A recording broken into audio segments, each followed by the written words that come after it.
Welcome to the Golden State Media Concepts College Football Podcast, your ticket to all things college football. Are you looking to get your college football fix? Looking to get the latest news on your favorite school's team? Join us as we talk college football from the national championship to college rivalries to bowl games to the Heisman Trophy to which conference is the best. We've got you covered for the Big Ten, SEC, Big 12, Pac-12, ACC, and everything in between.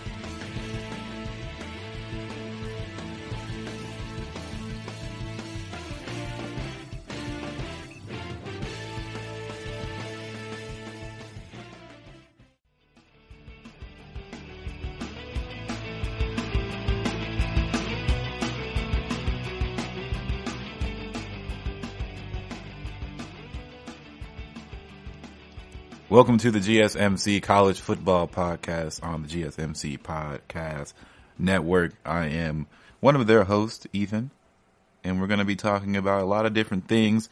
I hope all is well in my listeners' lives right now. I hope, we're about a month in, or not about, we are a month in, a little bit over a month into this self-isolating, self-quarantining stage in our world's life.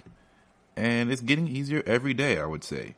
I think I'm finding new stuff to do every day, or I'm finding new ways to appreciate what life I do have right now. And, this won't last forever, but it will be shorter rather than later if we all follow the guidelines of the health officials around the globe and listen to what they're telling us to do and practice social distancing to the best of our abilities.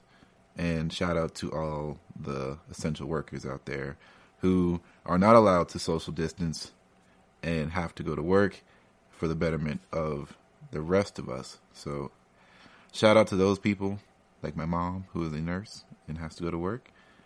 Shout out to her. Shout out to our food service people out there. Shout out to our grocery service people, delivery people who deliver food to others. Shout out to everybody who's out there doing a service that they are not allowed to go home for. All right. So today we're going to talk a lot about coaches. I'm going to do a little bit of a coaching conversation here today, this week. From transfer news, there's a little bit.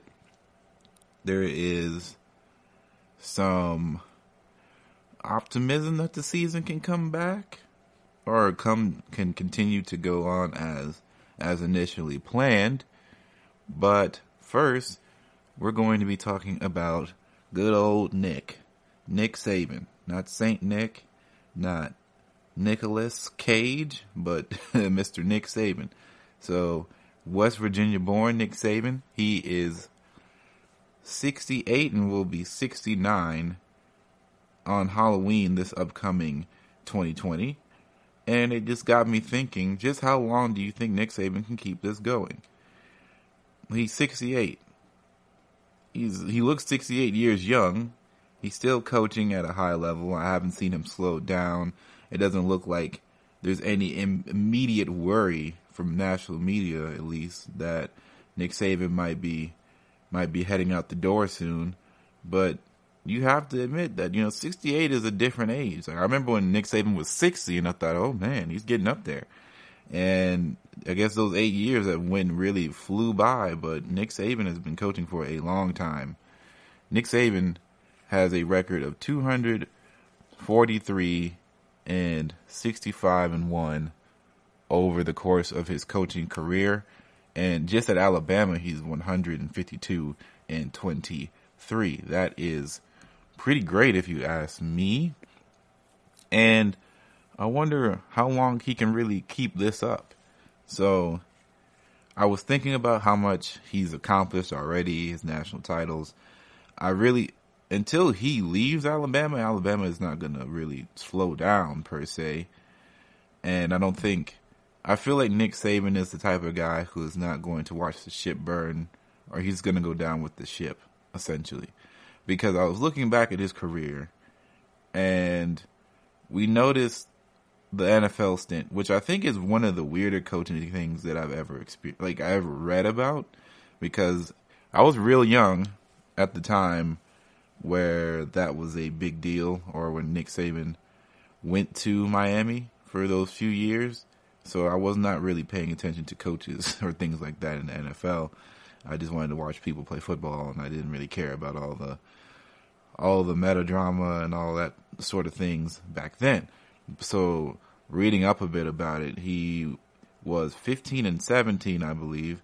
He had his first season was 9-7, and it started off weird because they didn't have that much expectations, but it's weird. They had some really interesting wins against different teams. So they had some wins against the Patriots and some really, really like influential wins too. Some big time wins. So like some blowouts, but they also lost to guys like the Jets and other teams like that, to where they just barely missed the playoffs.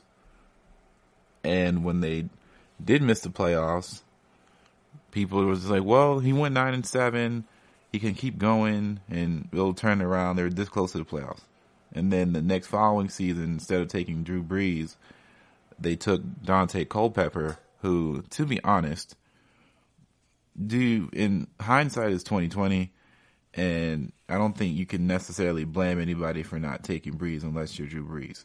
So the Saints took a chance, just like the Miami Dolphins did not want to take a chance on Drew Brees. And it could have went either way. It was just unfortunate that the quarterback they did decide to take instead of Drew Brees was also somebody who just had a recent injury. And Dante Culpepper was recovering from a knee injury, and he never really fully recovered from it and ended up getting benched mid-season. So the Dolphins started 1-6 that second Nick Saban year. But then they got hot again because they did that in the first year. They won 4 straight games, including wins over Chicago, who were previously unbeaten and made it to the Super Bowl that year, and the Kansas City Chiefs. The Dolphins were back in the playoff race at that point, but then they ended up losing and not making the playoffs, even though they had a nice win against New England, 21-0. And it would have been the last bright spot of that season. They ended up starting Joey Harrington and then benched him for Cleo Lemon. So it's just all over the place. They were losing their last final 2 games against Buffalo and New York Jets and finished 6-10. And that was the end of his run there. And I find it funny because I think he could have had another chance. There's a lot of circumstances. I don't know if his NFL career would have been nearly as bad as I guess he left it to be, but he went after that to go play or go coach at Alabama, and the rest is pretty much history. He's done what needed to do ever since then. So how long do you think he can last? Because if history shows, Nick Saban is not a guy who is willing to keep trying something he doesn't feel 100% about. And if he's not 100% in his ability to keep coaching at a high level, and if he feels like the team or the culture will wander a bit, maybe he'll let it go, even maybe a bit too soon. They always say that the people's prime or people's time to go, they never know when it's time to retire until it's too late. And maybe Nick Saban is one of those guys, or isn't one of those guys, because he seems to know just the right time to get out of there and figure out the next move already. So I don't know what the next move is for him, though, because I believe coaching is such a high stress job, a high profile job. You're always on the road. You're never at home. You're always in the office, or you're this, that, and the third. You're away from your family a lot. I don't know if Nick Saban is a TV guy per se. I feel like Nick Saban would be a nice TV guy. He'd be a nice guy. I love to hear like a podcast based on Nick Saban and just his experiences in coaching. And I love to hear something like that. But to be honest, I don't know if that's his type of lifestyle that he would like to live. And I don't know if working in the media it's something that he ever desired to do in the first place. It just looks like he waddled into coaching after waiting for his wife to graduate college. So he ended up being a graduate assistant at his alma mater, I believe. So this was just what ended up coming out of it. And ever since, he's just been coaching and coaching and coaching. So that's just how he's been wired. Today, Nick Saban even said he first learned how to use email, which I think is utterly ridiculous. I have no belief that he never knew how to use email before. I think this is just jokes, him being Nick. But if it is, he's just learned how to use email, and he's been coaching since the 70s. So, yeah. Nick Saban is a character, so I wonder how long he can keep this up. But we're going to take a break, and we're going to talk about who's the next guy that can be as legendary as Nick Saban. Are you looking for the very best NFL and college football podcast? Then check out the GSMC Football Podcast. Get the latest football news both on and off the field. From the NFL Draft to trades to the rumor mill to the NFL Combines, they got you covered. That's GSMCpodcast.com/football-podcast. Get updates on college rivalries, game day insights, and much, much more. It's football talk the way you want it. This show eats, sleeps, and breathes football. Don't forget to like them on Facebook and follow them on Twitter. Visit GSMCpodcast.com for more info.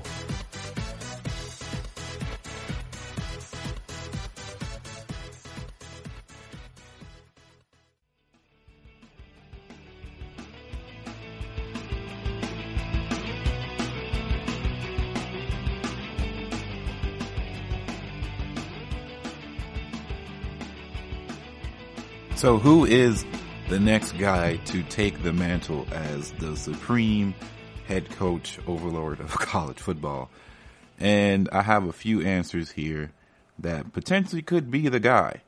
And some of them may not be as, I guess, runners up. Like if I was a betting man, they would not be the favorites per se, but I think they still have a chance of being having a good start. So let's go ahead and get on into the first one, which is Dabo Swinney out of Clemson. I say out of Clemson like he graduated there. Dabo Swinney, he graduated from Alabama, or he played at Alabama, and he ended up being head coach of Clemson after some years. He's 50 years old. He has 2 national titles underneath his belt, 6 ACC championships, and 8 division titles. And it doesn't seem like he's slowing down anytime soon. He is in that tier of coaching where he can ask for, do, and receive anything he really wants as far as money or perks or anything like that. He is a king in Clemson right now. And I don't think anything really he can do can change that. I believe that there's only a few coaches really within the college football atmosphere, college football conversation that have that right, because I'm a believer that coaches are the stars in the college football universe, or just in college in general. College athletics coaches can tend to be the star more than even the players, because the players come and go, but the coach, if he's good, he will always be there, and people will gravitate to him or her more than anything that you can believe. So Dabo Swinney is a big time coach. He's got some wins against Nick Saban, and I don't see Clemson really slowing down on their recruiting trail.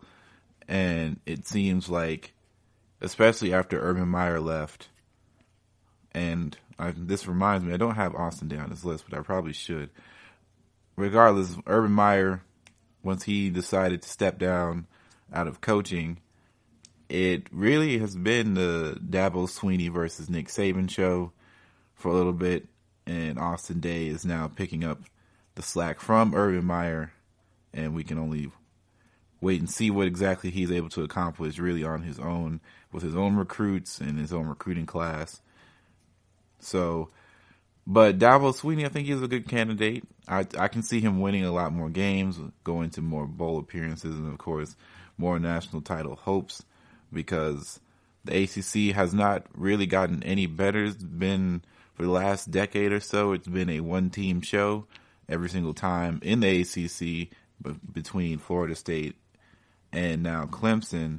That just seems to be where they are at right now in that conference. Next guy on this list is Lincoln Riley. He's 36. He's the youngest on this list right now. And he has 3 Big 12 titles. He's a 36-6 record. He has made it to the playoffs a few times, but alas, it has not really done anything with that yet. But he is well renowned as one of the best offensive minds in football, period. Not just college, but in football, period. And they love him down there in Oklahoma. I don't think they would ever change for the foreseeable future. And he is their he is their coach for the future as of right now of Oklahoma football. And I think at a certain point, it's going to click with that group of people. And he's going to find a coordinator defensively that can really, really scheme up, and he'll get some good recruits. And that's all they really need is some good defensive, some good defensive players, a good defensive scheme, and they're off to the races. Now, I've been on record saying that Oklahoma did not deserve to be in the national title race. Not to say that they shouldn't have been ranked as high, but that 4th spot was a joke, and they got displayed fully during the semifinal against LSU that they were outclassed. There was just no way they were going to win that game, and it wasn't even close. It was honestly one of the weirdest games I've ever watched, because I would get up to get a snack from the room or from the kitchen, and LSU would be up on the scoreboard again. And granted, LSU was a different level of offense this whole previous season. It still was quite dismantling and disheartening to see that they went down like that again in a similar fashion of just the defense was not able to keep up with the offensive onslaught that certain SEC schools were able to bring out, because this is the same thing that happened against Georgia, where it was a lot closer, but the defense still was not able to really slow down Georgia's offense at that moment in time either. All right. So I think he has a chance because he's very young, and I don't think he's going to lose his stake in that organization, in that program anytime soon. All right. So the last two, Lane Kiffin. He's 44, 61 and 34 as a head coach record, I believe, and 5-15. He had a 5-15 NFL stint for a little while. He's been coaching for a while, and he's had a lot of different head coaching stints. He was a head coach at Tennessee. He was a head coach at USC. He's been really a journeyman. He was underneath Nick Saban for a few years, and now he went from Florida Atlantic after leaving Alabama, and he got 2 Conference USA titles, and then now he's going to be the coach of Ole Miss, and that's a big deal. He's back in the SEC, and he's been in the SEC enough to know how to recruit in there, and maybe it's just a waiting game. Maybe you wait for your chance to strike in this SEC, especially the SEC West, as it just keeps getting stronger and stronger and stronger. And it seems like as the twilight may be coming for Nick Saban at some point, we still have some powerhouse coaches in there, like a Jimbo Fisher, like a Ed Orgeron. There's just a lot of coaches in there, and a lot of people are going to be doing what they need to do. And Mike Leach is no slouch, but he's not on the same level as all these other coaches, in my opinion. But I say Lane Kiffin because he may have figured something out within the last few years, especially while he was under Nick Saban. He may have learned some things that have made him a better coach overall than what his record may seem to be. Last one on this list is Kirby Smart. So Kirby Smart is also 44 years of age. He has a 44-12 record. He's the longest guy who was under Nick Saban that decided to go for head coaching, I believe. He really took a long time, and he finally decided to take Georgia. I believe that is his alma mater, because he decided that he would return, and Smart went 8-5 in his first season as the head coach of the Bulldogs in 2016. But the Bulldogs finished tied for second in the SEC East Division in 2017. He led the Bulldogs to their first 9-0 start since 1982, won the SEC East over South Carolina, and he coached it to their first SEC title since 2005, and only the 12th win season in school history.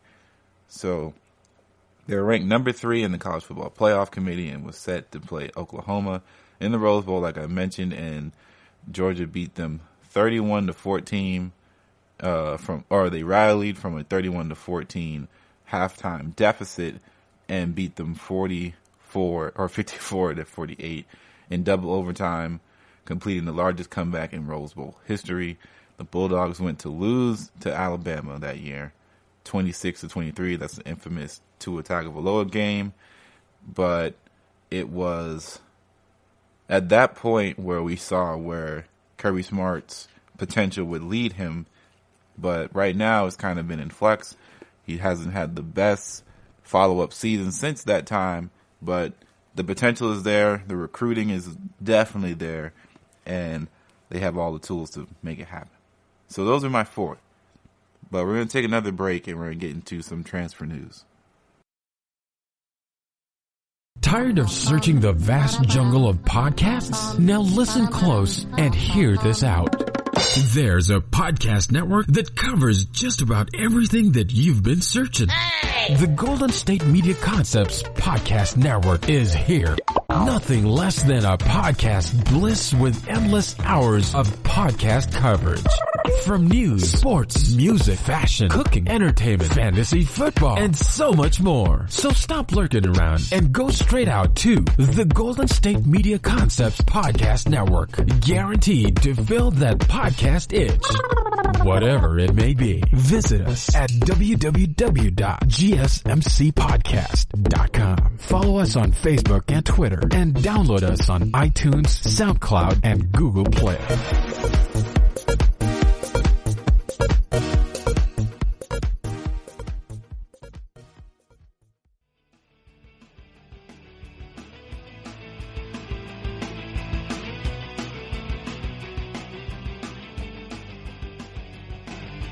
All right, so we're about to get into a little bit of transfer news and a little bit about just some players moving around and things like that. But first, I wanted to talk about the Michael Jordan documentary. Not to say that I want to talk about it specifically, but just what I'd like to see in documentary format for college football, because this is about to be probably the craziest sports documentary we've seen in quite some time. That will be releasing at the time. Today is going to be released by the time I'm recording this, but when you guys hear it, it'll be out already, the first 2 parts, and it's going to be quite a wild ride. I can't wait to see it. I'm sure the live tweets are going to be insane, and there's going to be a lot of content. So check out GSMC Basketball, because I'm sure they're going to be talking about it. And what I'm really trying to say is I'd love to see some stuff on guys like Nick Saban. Maybe I'd love to see the stuff that they have on potential. I would love to see an SEC documentary. That would be fire. An SEC documentary. I'd love to see when Oregon was going on. Maybe a Cam Newton documentary. There's just a lot of Tim Tebow. Now, Tim Tebow would be bananas. granted, I don't know how much footage they'd have of Tim Tebow back in Florida, but I'd love to see a Florida Tim Tebow era documentary. That would be absolutely crazy to see. All right. So, anyway, first news of the day for his transfer. USC quarterback JT Daniels announced on Thursday that he will enter the transfer portal ahead of the 2020 season. He is a former 5-star recruit and one of the top quarterbacks in the 2018 class, won the starting job as a true freshman and made 11 starts in 2018, throwing for 2,672 yards and 14 TDs. He was week 1 starter in 2019, but suffered a season-ending ACL injury over at Fresno State when they won the game. So he really, really enjoys the university, he says. He loves it, the coaching staff and team. But to him, it is his best interest to explore all his options going into 2020. Daniels said in his statement, "I will remain in contact with the coaching staff through the process. USC remains one of my options, and that door has remained open for him." So that is exactly what he's doing, going on the transfer portal. True freshman Kendon Slovis appeared in 12 games with Daniels out in the lineup last season. He threw for 3,502 yards and 30 touchdowns, averaging 8.9 yards per attempt. USC finished 8-5, while Slovis last season bouncing back over 500 after a 5-7 mark in 2018. Head coach Clay Hilton, who was retained after the 2019 season, is 40-22 in 5 seasons with the Trojans. So it looks like he's going to take destiny in his own hands because he probably feels like he has been replaced to some degree. And I keep saying in college football, some people think that it's all about, competition, beat the guy out, but you only have so much time to prove what you can do at that level before it's time for the draft to start kicking in and things like that. All right, so next on to the other side of the news. Oklahoma transfer Trey Sermon added to Ohio State's hobbled running back core. So Ryan Day said the addition of Oklahoma transfer running back Trey Sermon will give the Buckeyes some depth at the position that has been a question mark because of injuries. He's a graduate transfer whose season was cut short by a knee injury after 9 games last season. Joins a stable that includes Master Teague III, the heir apparent to departing star J.K. Dobbins, along with Marcus Crowley and others, but Teague is rehabbing from an Achilles injury suffered on the first day of spring practice before it was called off entirely because of the corona pandemic, which is really sad, and Crowley is recovering from a knee injury suffered last season. Sermon is one of the highest profile players to move via transfer portal this offseason. Ran for 2,076 yards and 22 touchdowns in 3 years at Oklahoma. He also had 36 catches for 391 yards and 3 more scores. Last season, he had 54 carries for 385 yards and 4 touchdowns, averaging a career best 7 yards per carry before the injury. In a conference call with reporters Wednesday, Day said that his staff didn't get to spend much time with Sermon because of coronavirus-related distancing rules, but he is satisfied Sermon is on track to contribute, saying he feels really good about this. And Oklahoma coach Lincoln Riley said similar things, really, really good teammate, really, really nice moments here throughout his career. Love the 3 years we had him. Hate that it ended in a sour note for him because he did a great job here. Very, very standard coaching sentiments. He said a lot of people have to weigh in on that. Austin Day said, "I know some people think that we can do it in 4 weeks. Some people say you can do it in 8. 6 is kind of in between. And then what do those look like?" There are a lot of committees involved in the right now who are talking about this very things. And this is about the 2020 college football season and when it will start. So Austin Day, who is in his second full year as Ohio State's head coach after taking the job over from Urban Meyer, who retired, said it is especially difficult to visualize the future right now. So once we got into spring ball, it was kind of the first time in about 2 years where I took half a deep breath and was like, okay, I'm going to be getting my feet off the ground here. we get 3 practices this spring out the way, and here comes the quarantine. So it's kind of almost been like the last 3 years. Let's do what we can to be best to maximize today, because tomorrow we're not quite sure what was going to happen. So Ohio State finds a running back that can help them hold over, and that is what is going to happen there. So transfers all over the place trying to make a name for themselves somewhere else and take destiny in their own hands. That is what transfer portal is all about, and I love to see it. But talk right back about JT Daniels and finish up here on this segment. I think that he's probably not going to return to USC, and I think there's probably a lot of teams that are looking at this situation and being, well, we don't have the guy yet, and maybe this is the time to strike. So I wouldn't be surprised if maybe Michigan, maybe some teams that really, really need the quarterback. And I'm not saying that JT Daniels is the guy per se, but he showed promise at a young age, and his time really got cut short last year, and we don't really know what his true potential might be.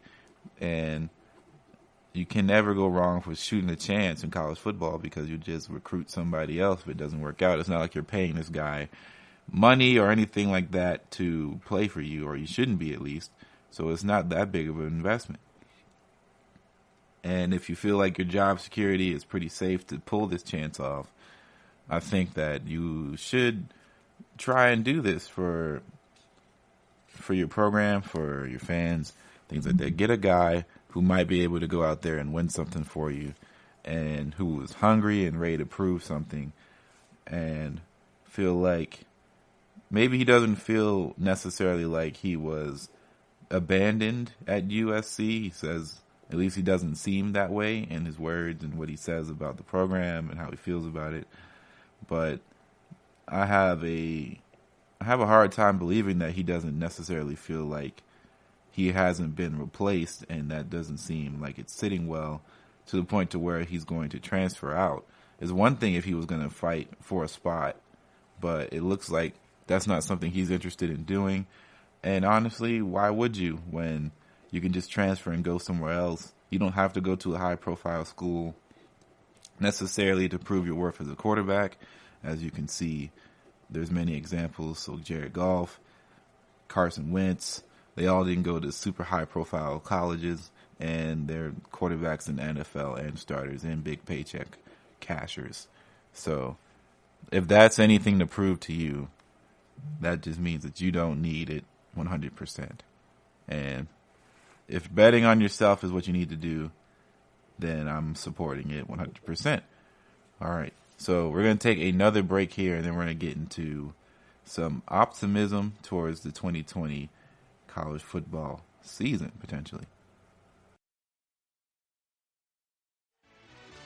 Are you looking for help for your fantasy football team? Check out the GSMC Fantasy Football Podcast. Get today's best advice on who to start, who to sit, even who you should draft. From sleeper picks to red hot lineups, they got it all covered for you. That's GSMCpodcast.com/fantasy-football-podcast. We'll cover traditional leagues, dynasty, PPR, even IDP leagues. When you need fantasy help, there's just one show to hit up. Don't forget to like them on Facebook and follow them on Twitter. Visit GSMCpodcast.com for more info.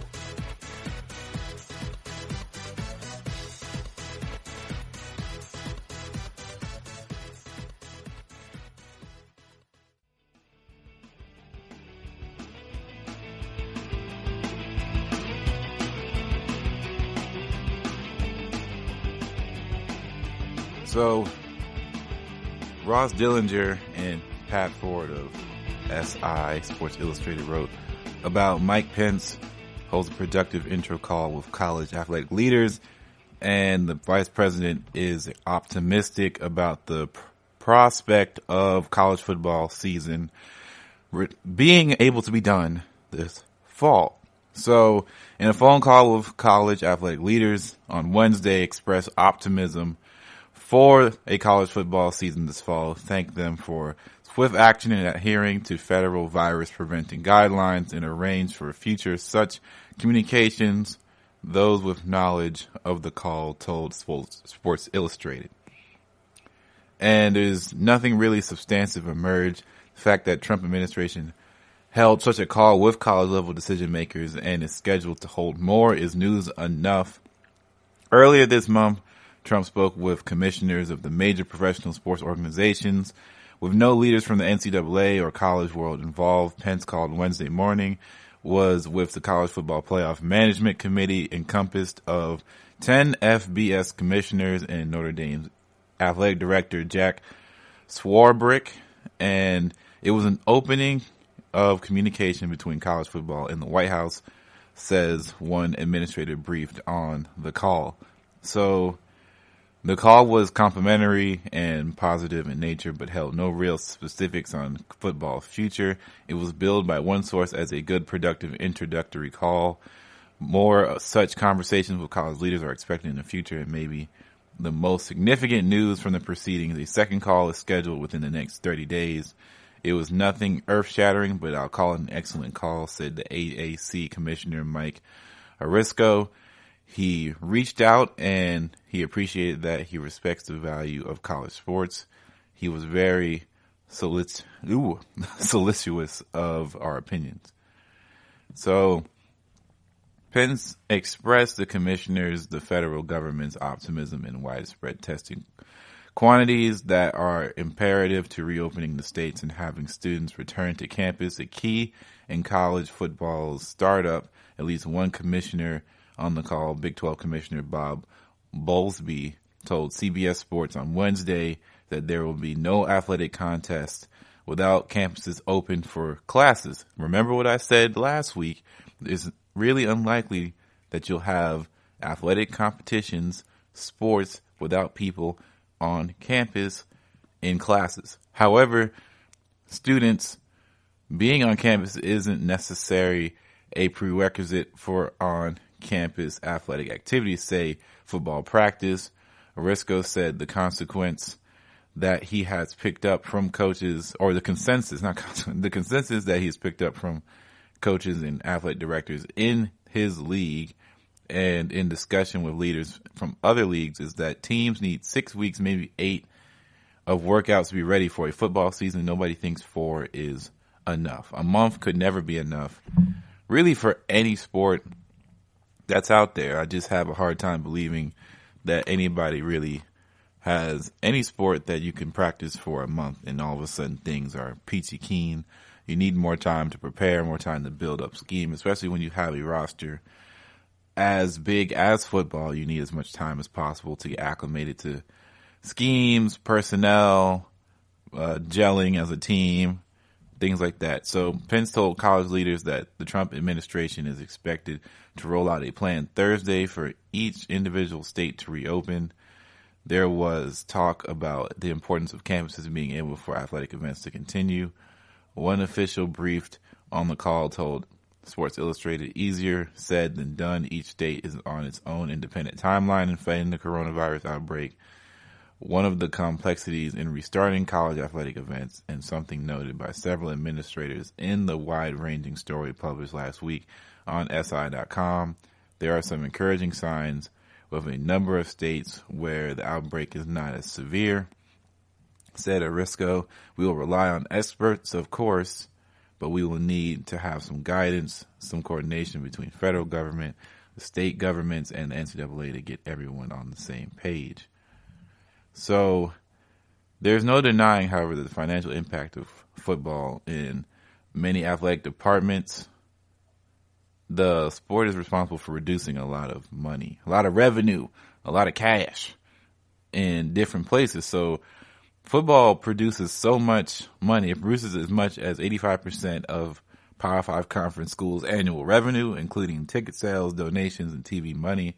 Last year, more than half of the 65 Power 5 schools turned a profit of at least $20 million on football, cash that oftentimes subsidizes other sports. So Already since the shutdown, 2 programs have closed their shuttered sports, so men's soccer in Cincinnati and wrestling at Old Dominion. And most ADs expect that the trend to continue as administrators grapple with revenue loss. One Pac-12 athletic director believes that even with football games in the fall, his department will lose 20% of revenue. So on Tuesday, Yahoo Sports report that a group of 5 commissioners sent to the NCAA a request for temporary relief from regulatory requirements, including the number of sports schools must sponsor to be an NCAA member, 16. Power 5 schools may have their own requests soon. One SEC athletic director told SI that he believes the NCAA should lift summer restrictions on hours players can work out with staff members in order to expedite the preseason process. Meanwhile, Dr. Fauci suggests in interviews this week that pro sports could return this summer in empty stadiums and with players quarantined in hotels. That view was not expressed by others, including sitting governors. California Governor Gavin Newsom, for instance, said Tuesday that mass gatherings such as sporting events are negligible at best until we can herd immunity and get to a vaccine. Ohio Governor Mike DeWine asked about Ohio State football playing in front of 100,000 people. Fans said that large gatherings of people are going to be the last thing we check off the box. Of course. And that's how it is going to be for the time being.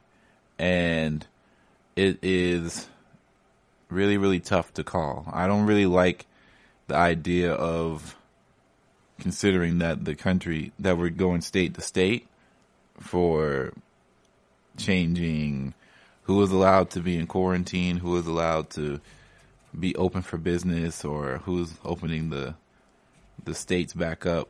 Because at the end of the day, you can open the states back up, but if the people don't feel safe, if the people don't feel like this is time, 9 times out of 10, they're going to continue to be in quarantine. So we'll just have to see where they take it. But from health experts, it doesn't sound like it's safe to reopen anytime soon, and things are being rushed because of economic reasons and not for the health and safety of others. And it seems like sports is being used as a catalyst to push for reopening more than it is to think about the betterment of our society and of our people. So I would caution this idea that pushing college sports for fall or pushing sports to open in the fall may be a little bit risky. And considering that we're trying to have sports ready for the fall, although people are saying that, or by people I mean officials, government officials are wanting people to get back to work now and sooner rather than later, it just doesn't fit with the same timeline, because the more people you have out, the more likely the disease will spread and the virus will keep going around. And as the virus continues to go around, we don't have a vaccine ready at all yet. So it's going to be problematic. And I think we are rushing into stuff that will ultimately set us into a second wave of said virus potentially. So I'm not too sure what we are going to deal with here or how we're going to deal with it, but this is the reality of the situation. People want to make money. People don't want to lose the money that they already have, and they want to continue to make the money that they were making last year. But, it's a tough time. So we're going to go ahead and take another break here. And coming out of the break, we're going to be talking about college coaches trying to figure out how to work these guys out.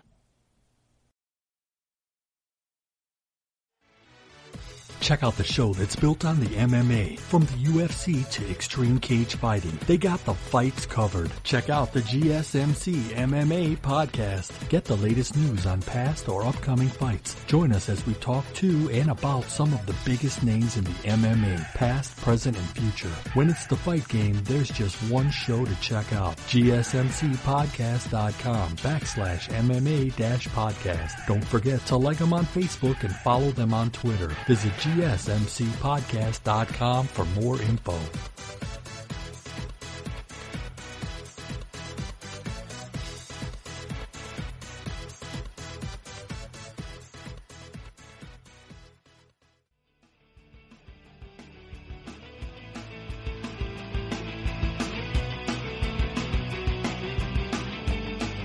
So, Larry Kerr's won 332 football games, claimed 11 Division III national championships, collected 9 Coach of the Year awards, and holds the highest winning percentage in college football history.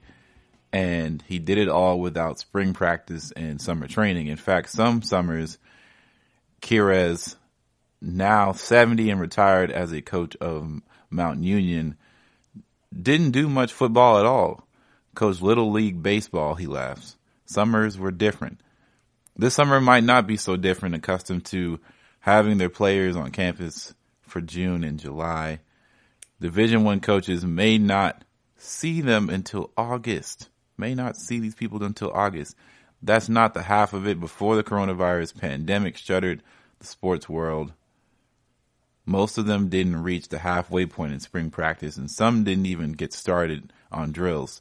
As campus closures extend through summer, a date to begin organized football activities grows hazier. Many coaches have gone 4 weeks without seeing their players, an absence that could stretch at least 3 months by the end of the outbreak. Teaching is relegated to videos, meetings are electronic, and training is at a discretion of the player. So, here's a quote. I go back to 25 years ago when it was not the norm for players to be on campus during the summer, says Florida coach Jeff Scott.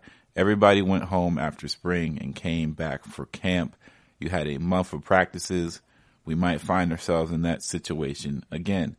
Coaches are bracing to squeeze months of on-field in-person work into a 6-week program that might begin sometime in July, or worst case, a 4-week camp in August, the busiest, most chaotic camp you've ever seen. Well, maybe not ever. For 27 years, Karras did as a head coach in Division III Mount Union, and don't call it as chaotic. They weren't. Everything was planned very precisely. Karras, now athletic director at Mount Union. For the FBS level, the impacts of a bridge football season are wide-ranging. Freshmen losing their normal full summer to orient themselves. Dense playbooks get simplified, and players' physical conditions are adversely impacted. We're doing a lot of things that bring us back to the days where we had to rely on our players to be self-motivated, says Notre Dame coach Brian Kelly, who spent more than 15 years at Division II Grand Valley State. We're giving them guidance, but we can't be mandating workouts and have to trust we have good leadership. We're giving them the opportunity to consult with us. At Grant Valley, we had to call and check in, and if they had questions, they could ask. We're seeking a lot of that right now. No doubt this is a bit old school. Just in the last 25 years, it has become normal for the majority of FBS teams to remain on campus during the summer of academic classes and football activities. You can't just have the latter without the former. For years, only strength coaches could work with players in the summer until the NCAA passed legislation in 2014 allowing on-field coaches 2 hours a week. Since then, summer training has evolved into a critical time when many athletes realize their most growth. Their physique is sculpted through strength and conditioning programs, and their minds expanded during classroom-style meetings with position coaches. At the lower levels of the NCAA football, summer training is a truncated version of FBS self. At Division III, It does not exist at all. In fact, before 2005, coaches in Division III weren't allowed to hold spring practice. Now they can hold 15 practices with extreme limitations, no pad, no contact, no equipment at all. That's better than nothing.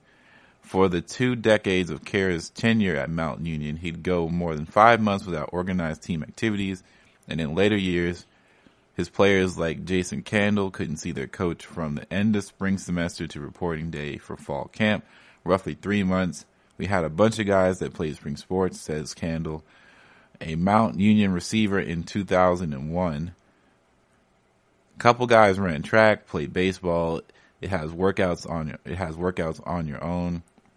Candle, now a coach at Toledo, oversees the program with no true off season.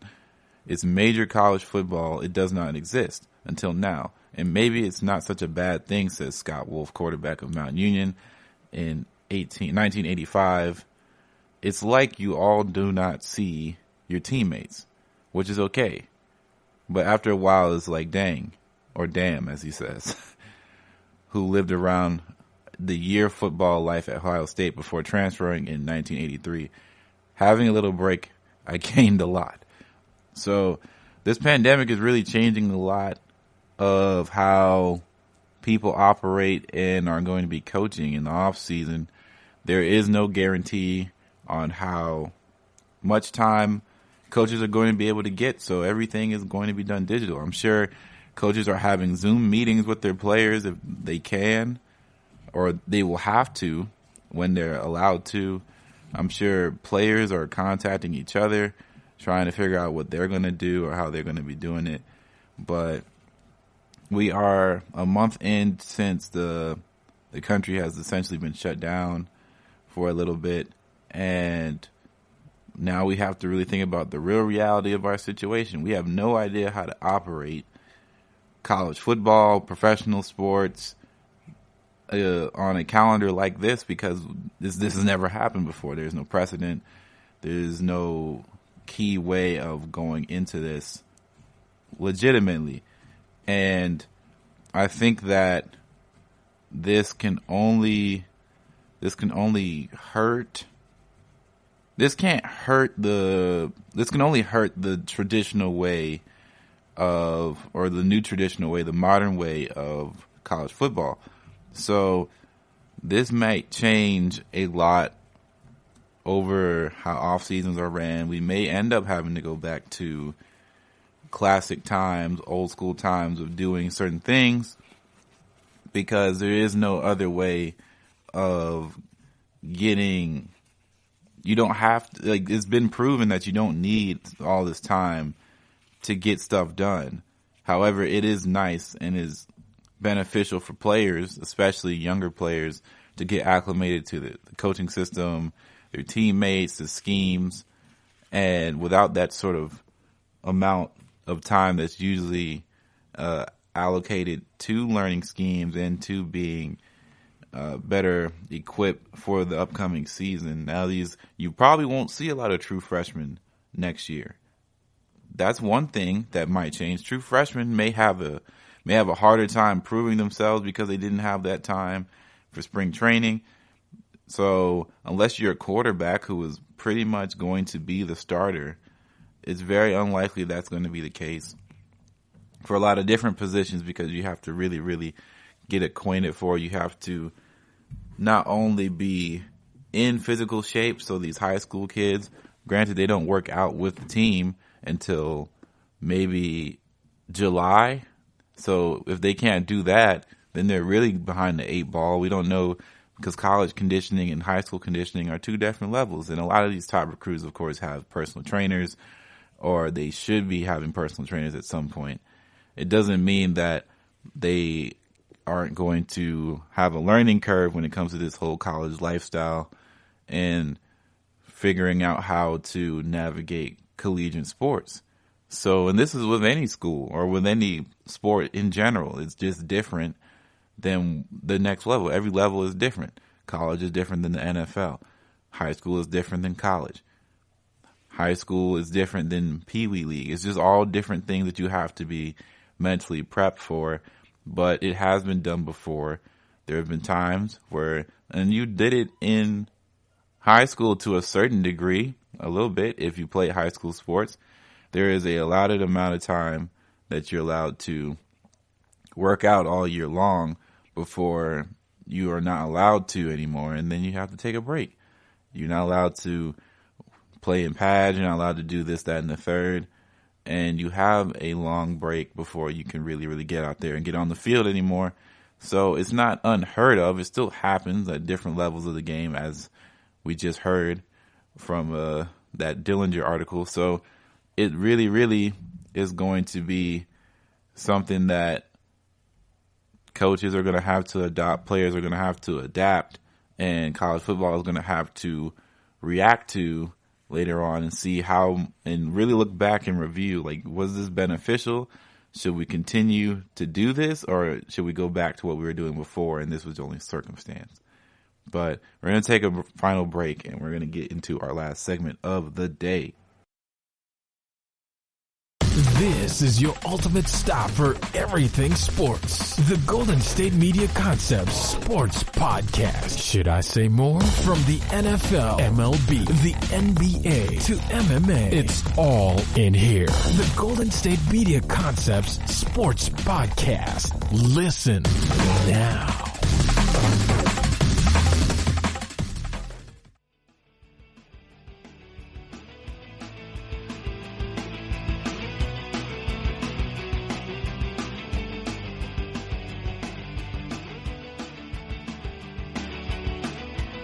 So, college sports, in my opinion, are very, very star-driven. And sometimes, and probably more times than not, the players are not the true stars. They may have the TV time. They may have the potential of getting more publicity than any other way possible once they get to the major leagues and do ad revenue and get all that sort of stuff, publicity. They'll become superstars that way. But in college, I feel like the coaches are always the ones that have the final say. The coaches are the ones that make or break some of these situations. And at the end of the day, the 5-star recruit or 4-star recruit that ends up making it to the league, they end up leaving college. And unless you're like a really, really, really, really big college fan, their college life really does end up dwindling away. But the coach is always there. Your coach is always there. Every coach, if you are a quality coach and you can stay in a program for 10 plus years, you're the star. The coach is your star because the coach is single-handedly the most important recruiting piece in college football. I think they're the most important piece in college sports in general when it comes to college basketball and college football. Those two sports are so coach-heavy and system-heavy. So someone like Lincoln Riley is a coaching rock star. Now, does that mean he's going across the country giving out seminars and tours about coaching? Probably not. Maybe he is. I don't know. But for quarterbacks looking to really, really maximize their talent, they have to look at Oklahoma and say, look at what they did with Jalen Hurts. Jalen Hurts went from a very run-heavy scheme, even though he did throw the ball a little bit in Alabama, and they took him to Oklahoma, and he turned him into a better version offensively than he was in Alabama. When you look at Baker Mayfield, compare him to his NFL version as right now, Oklahoma version Baker Mayfield was electric. He was able to do so many things with the football on the field. And you have to look at this and be like, okay, this style of offense may fit me, and Lincoln Riley is going to put me in a position to succeed. But don't be mistaken, because if you don't fit into Lincoln Riley's scheme, you are not going to play. Nobody's bigger than the scheme. And that's how it always has been. That's how it always will be in college football. You're not bigger than the scheme, no matter how big your name is. Even when Archie Manning gets into college football conversation, when he gets old enough, he's going to go to a place, and he may be touted as the most highly anticipated quarterback we've had probably ever since another one of his family members have come out. But it does not matter, because at the end of the day, wherever he goes, it's the coach who is going to have the final say, and that's what makes them the star of college sports. The coach is the one that's going to act up on the sideline and keep their job. The coach is going to be the one to criticize the media and keep their position. Even if they get fined, it doesn't matter. The coach is the face of the program 9 times out of 10. It's never going to be a player. You could, there's only real rare times where a player is the face of a program. And I think the only one I can really think of at the top of my head has to be Johnny Manziel. Because when Johnny Manziel was doing stuff at Texas A&M, it wasn't like we witnessed a large coaching display. And once he left, Texas A&M kind of mellowed out a little bit, and nobody really heard about him for a little while until, of course, Jimbo came a few years later, or a few years ago. So now Jimbo Fisher is the face of Texas A&M. Why are people going to Texas A&M? Because Jimbo Fisher, the guy who had Jameis Winston and had guys like, just amazing athletes. And now he's in Texas A&M. So why can't you believe he can't recruit there? And then there's going to be recruiting there. And that's why people like Urban Meyer are legendary, because he is a coaching rock star. Nick Saban, a coaching rock star. Kirby Smart is getting to the point to where he's a coaching rock star, because recruits are really coming to Georgia. Of course, the real latest one, Ed Orgeron, is a coaching phenomenon. He is probably one of the top 5 biggest coaches in collegiate sports. And it's not even close. He's so popular, not only because he won, but because of his personality. People love to go Tigers and all this stuff. It's all about the personality. Coaching is a brand. Their face is a brand. They are stars. And it doesn't matter if they get 3-star recruits, 4-star recruits, 5-star recruits. It doesn't matter, because at the end of the day, they know that they have more staying power, more security in their jobs. They get paid, quote unquote, to do it. Now, I don't say quote unquote for them. I say quote unquote for players, because we all know that players are probably still getting paid under the table to play college sports. It's all over the country. It happens. Look at what just happened at Michigan State, where they lost, or their coach had to resign because of a recruiting scandal. And there's not even all the details out yet for that. But now they have Mel Tucker, and I don't want to get into that again. But stars, man. Every league has their stars. In the NBA, of course, their stars are the players. Big time names, guys that can sell their brand. In the NFL, of course, it's a little bit nuanced. Sometimes their coaches can be pretty big, like Bill Belichick, or like even Sean Payton, or guys like that. But at the end of the day, in the NFL, the players are the biggest stars. But in collegiate sports, I'm telling you, in college sports, the coaches reign supreme. Look at the NCAA tournament. You can recognize a coach before you can recognize a player in the NCAA tournament, because the coach has been there for 10 years and they have a namesake within the college atmosphere. In your mind, you know that coach. You know they've been there before, so that means, they're pretty good, and they're quite famous. Look at Coach K. Coach K is an icon in college basketball. I can't name you too many players that I remember being coached under Coach K that weren't already megastars before they got there. So it doesn't mean that they haven't surpassed Coach K in populace and ideology. But in his world, in college basketball, Coach K, John Calipari, guys like that, they are forever known as coaching superstars and recruiting wizards and things like that. And it's the same thing in college football. Nick Saban, no one's bigger than Nick Saban in college football. Nobody's bigger than Urban Meyer was in college football.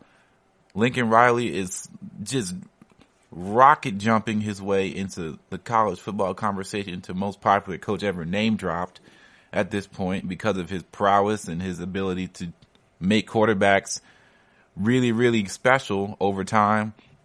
It just seems to happen that way. So coaches in college are superstars, and that's my little bit right there. All right. So that's the end of the podcast, I suppose. So thank you all for listening to the GSMC College Football Podcast. I'd like to encourage you all to rate and review us on whatever platform you choose to listen to. Stitcher, YouTube, Spotify, Apple Podcast, the website, anything that you choose to listen to us on. Please leave a like and review, 5 stars, 5 stars.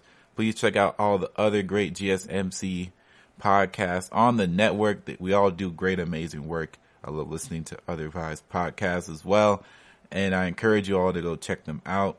And especially check out the basketball, because I will definitely be watching that Michael Jordan documentary. And I can't wait to see what Bryce and the crew have to say about that. I'll be on Tuesday with Bryce talking about the latest NFL news and things like that. So don't forget to check that out, and don't forget to follow all our news via social media, so our Facebook, our Instagram, and our Twitter. So once again, I'd like to thank you all for listening. Please stay safe, practice social distancing, and we'll get through this sooner rather than later. Peace out. You've been listening to the Golden State Media Concepts College Football Podcast, part of the GSMC Podcast Network. You can find this show and others like it at www.gsmcpodcast.com. Download our podcasts on iTunes, Stitcher, SoundCloud, Google Play, or anywhere you find podcasts. Just type in GSMC to find all of our shows from the GSMC Podcast Network. From football to basketball, baseball to MMA, and even soccer. You can also follow us on Twitter and Facebook. Thank you, and we hope you have enjoyed today's episode of the Golden State Media Concepts College Football Podcast.